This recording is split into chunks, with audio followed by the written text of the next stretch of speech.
Hi guys, this is my OET speaking tips I'm going to tell today because many of the student has mentioned in my YouTube that I need to work out on more of the modules and especially the OET speaking.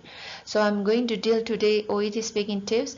Before that, I'd like to say more points about the speaking in OET as well as the IELTS. When you are speaking in English, what things I can tell you guys is don't hesitate, don't get nervous and be confident.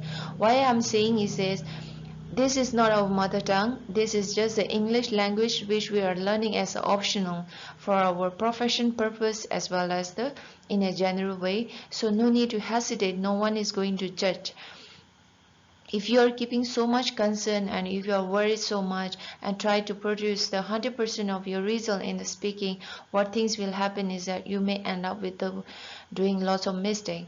So I like to advise you guys, don't hesitate, don't lose your hope and don't lose what things your confident level in the language. Language is always free and you can speak in any form. You may do the mistake in the grammar as well as you are not so fluent. I've seen a lot of students getting appear in the OET as well as IELTS with a very high score, even though they are doing the grammar mistake and they are not so fluent. Why is that? They know how to tackle the question and they know how to make someone to understand. If you are able to do this kind of things, I'm sure there is no problem. So please, I like to advise or suggest you guys not to get scared, not to lose your confidence near to your exam. Just speak with the flow and don't judge with your grammar, or if you're doing some mistake or repetition of the things, don't hesitate. Just go with the flow and explain and be polite. Politeness, be confident, don't get nervous and try to listen properly. These are the major things in the IELTS as well as the OET speaking when you are going for the exam times. So now my next slide is point to be noted. I'm sharing with you all. These are my experience knowledge, okay? And so why I'm sharing all those my notes and my general, I'm helping in a nursing career because I like to share my knowledge. I'm very thorough with the nursing part, but also I took opportunity in the OET because I know many things what need to be in the OET through my experience as well as through my mentor. I have many knowledge, and I felt at that moment that I need to share with you all. So these are my experience knowledge, which I'm 100% sure that it's going to help you guys. So point to be noted, first thing is, as usual, greetings. We all know that when we are having a conversation with any person, we always greet, right? That is a normal thing, and don't hesitate when you greet also. No one is going to judge. Second thing is introduction. When you are meeting the person for the first time, what you will do is introduction. We will introduce ourselves. We will not ask other person what's your name and then telling ourselves. So we can go with ourselves in the OET speaking, and greetings first. Second is the introduction, and third is ask the question, and then ask the question and then clearing the doubt. Asking the question, there are many tips I'm going to explain in the next slide. Ask the question, after that clearing the doubt. Clearing doubts is also called understanding how much the patient or the listener has understand. You need to ask the question or their understanding towards that. And lastly is a conclusion. This is very important. I can say that. Why I'm telling is because a greeting introduction should be very polite. Asking the question, there are some tips you can go with such question, and I'm sure the politeness will come as usual. And clearing doubt is understanding how the patient reacted, how the patient felt about your explanation. After that, how much they have understand also is coming in this part. And conclusion part, what things is, once after your explanation, the further information required for the patient. Not only that, are you able to fulfill the requirements of the patient or the listener, or do they need any further information? Why conclusion is important, as I said, because this is concluding this major part, so it's very important. Don't miss the conclusion part, and also the patient or the listener may divert or may not able to get the right information due to your lengthy explanation. So conclusion will clear those doubts as well as the problems. So I'm telling to conclude, when you are getting such question from the patient, just clear the doubts and ask the understanding how they have about the explanation, and after their understanding, then you can ask the conclusion part, what they need more, are they satisfied with the explanation. These are point to be noted, and if you know this thing, I'm sure you can manage the OET speaking in a very simple way. And now next video is 5 steps in OET speaking. This also I'm sharing with you guys. Some may say, like in my writing and many of my things, some very few I should say that they are asking me, it's kind of different.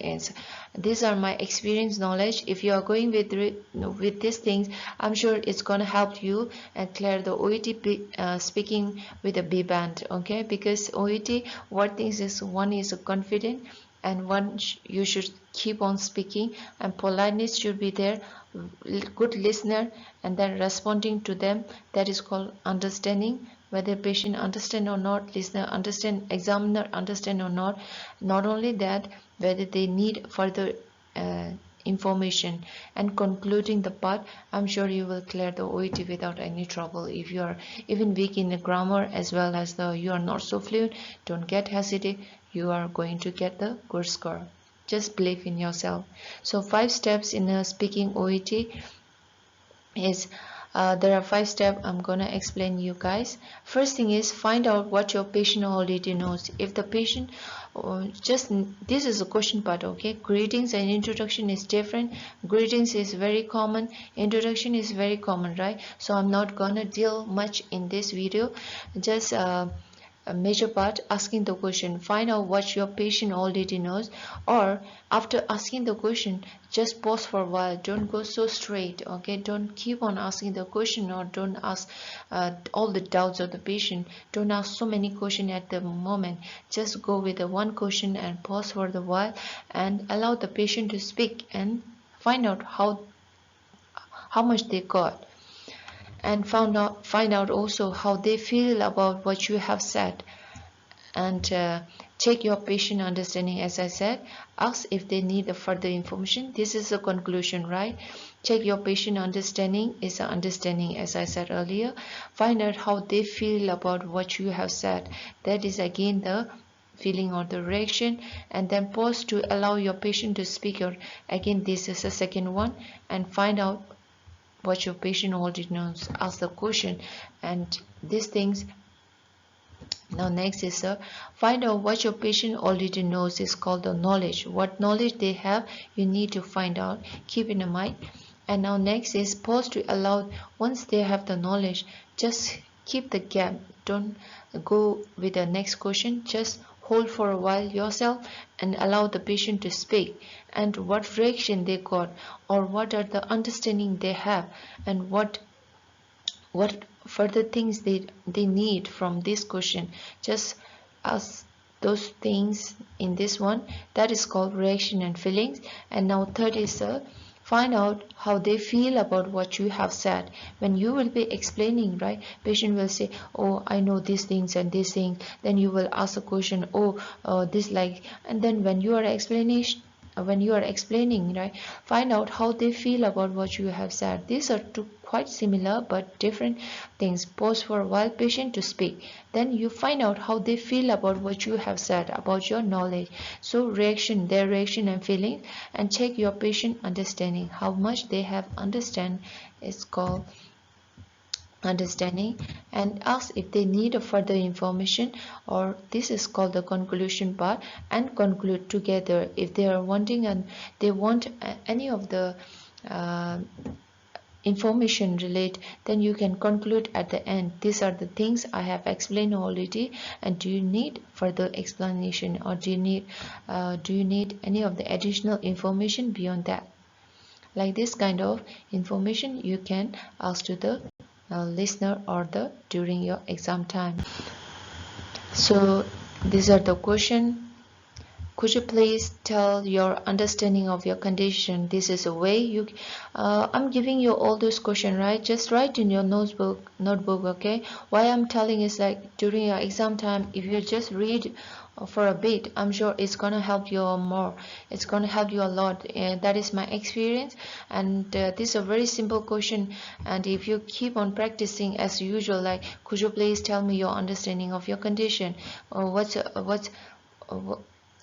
what is the reason for your visit? First thing you will be asking, right? That is a general thing after the introduction and greetings.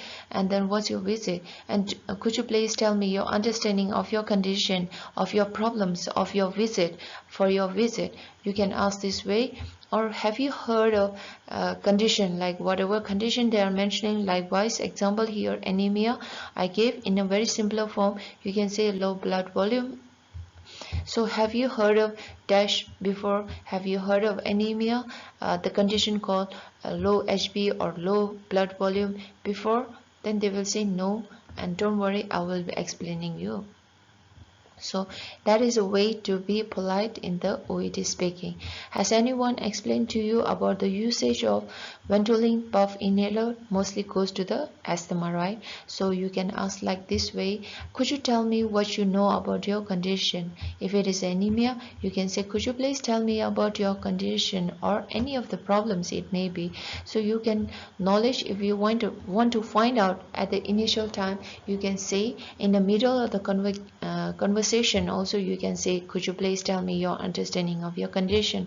Have you heard of like this condition? Has anyone explained to you about this condition, or has anyone explained to you the usage of Ventolin or whatever device you are getting? Could you please tell me what you know about your condition? There are the ways you can tell any of things, but don't repeat the question as possible, but don't hesitate and speak with the flow in the OET and IELTS. You are going to get the good score. Now next is a feeling and reaction, right? There are two feelings and reaction. First thing is once after you're asking the question, what the patient has felt, they will explain about themselves, right? You need to be good listener. Second thing is then you will explain the additional thing, right? Then you need to find out whether patient understand or not. That are the two reaction, feeling and reaction. And there are some question I'm going to help you all. So you can say first thing is, how does it sound after your explanation? How do you feel about that? And when they say, like some patient, they will say like, I don't want to go for this treatment, I want to go for this things. Then you can just ask, how do you feel about that? Are you okay with that decision? How do you feel about that? This and that the way to use. How does it sound usually used, like when you explain, right? There are two feeling and reaction things I showed in the video, right? First and second one, how does it sound after your explanation? When they ask the question and when they say something, then you will add more of the point. When you are adding the point, you can say, how does it sound? And how do you feel about that is a different in the first one, feeling and reaction. How do you feel about that? Do you think you can follow those measures? Do you have any doubts on my explanation? Like when you are explaining something and you are going to the very lengthy explanation, then you can say, do you have any doubt on my explanation till now? Please let me know if I miss any important explanation or anything unclear to you. Don't use this together, okay? These are the different. I just kept here because you can use any. Please let me know if I miss any of the important explanation, or you can use unclear, or you can use any if I miss, or please let me know if I miss any important explanation which is unclear to you. You can say in that way, okay? And am I making clear to you with your am I making clear with you, or am I making clear with your doubts, or am I making clear with your needs? Also you can use that. There are many ways to ask the question, but which I have mentioned here is a very common one. You can use a common one. No need to search for the complex in the language, because you are going to get into more trouble. So for that, I just jot down some of the few questions which is very common and going to help you. So feeling and reaction, one thing, when you will be explaining to the patient, you can use those, but look carefully with the question. And second thing is, when the patient is explaining also, right, you can ask, how does this sound, how do you feel about that? So these are the things. And do you have anything for me to explain? Like this way you can ask as well. So now next is understanding. In understanding, I told you, right, understanding what the patient has understand with your explanation is very important. First, greeting, introduction, ask the question whether they have ask the question. After asking the question, we need to find out their understanding. So some question I have mentioned here is everything clear so far? That it comes in the middle of the conversation, it's better, but you can use at the end of the conversation as well. Is everything clear so far? Then patient or the examiner will be like, okay, I'm going into one conversation. Then it is going to be the better conversation if you use this kind of in the middle of the conversation or your explanation, but don't use too much. Okay, I've seen with the students using so often, so you can use that, but use tactfully. If you are not using with your diligence, what things will happen is that you may end up with putting lots of the so complex things in your conversation, and may not give the right ideas to the listeners. So please, is everything clear so far? Sometimes when you are going for the conversation, right, when you are speaking, explaining to the patient, like you are having a diabetic problems, okay, don't worry, there are many things and many measures you can get over in our in our facilities. When you are explaining all those things, is everything clear so far? You can say that. uh, is there anything that you would like me to go over again? That is the end conversation. When your conversation is over, then you can say, is there anything you would like me to go over again? Or is there anything you want me to explain again? Or am I clear to you, Mr. John? Like that you can ask in the middle of the conversation as well at the end also. There is no problem, but don't use so often. Just use in a very like a tactfully, so you will get the good score. And you will also get the opportunity to think over when you are forgetting, like what diabetic melodies, I don't know so much, I need to think over. So at that time, when you are losing the connection, oh, I'm losing the points to explain them, that time what you can use is everything clear so far? You can think in yourself, you speak fast and then get the answer what you need, or remedial measures I want to explain to you in the diabetic mellitus. It's a very common problem, common condition, which is being treated by yourself. Like that you can get the more ideas, and that time you can take those questions and just use it when you are losing the connection or during your explanation. This is my tips. Or are you able to follow me, Mr. John? Like that. Okay. So now last I'm going to explain is a further information. That is same meaning of conclusion, right? As I said, it's very important, and as well as it's going to give you the good impression in your conversation as well as in your speaking. So don't miss the further information part. Learn those questions as well as conclude your OET speaking in a further information part. So it's going to give you the good impression as well as the better score. So I have listed some of the questions you can use, and I will teach you how you should say that. So is there anything else you would like to ask me? These are the questions. Is there anything else you would like to ask me? Like when you are explaining, when you are done with all the explanation, you can say that, have we covered everything you would like to know today? Like that in a polite way. Does that leave you with any unanswered questions, Mr. John? Then when the patient say no, this question when you can use is like when you have the explanation or procedure, when you have to explain about some measures like diabetic mellitus, some remedies, then you can just ask, does that leave you with any unanswered questions? Or now next is, do you have any further doubts or need any additional explanation?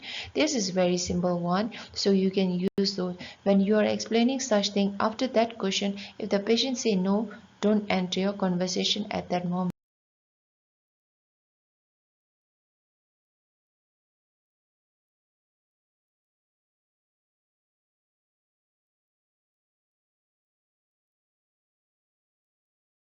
the procedure when you are explaining, you can use that. Does that leave you with any unanswered question?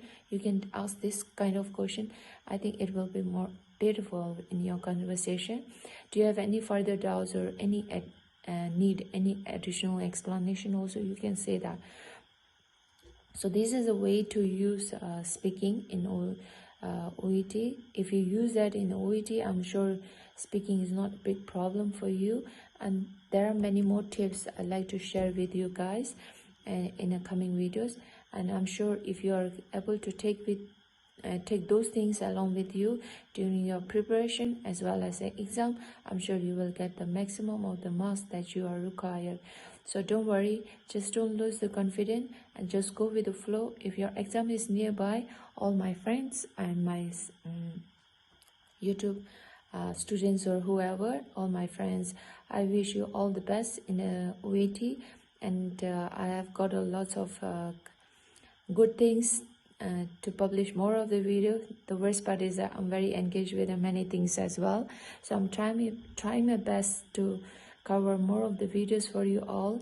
And this speaking YouTube, please watch properly. I'm sure it's gonna help you a lot, because these tips I took from my experience only, and I've seen with many students I've helped, and it's very effective, and I'm sure it will be effective for the students, all of the OET students, as well as who are having a difficulty in speaking. If you're able to recall all those words and jot down in your notebook, okay?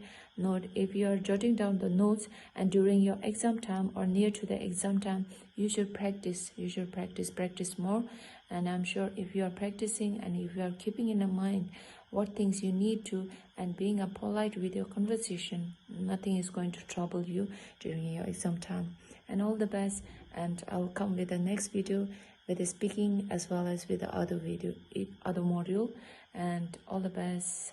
Thank you.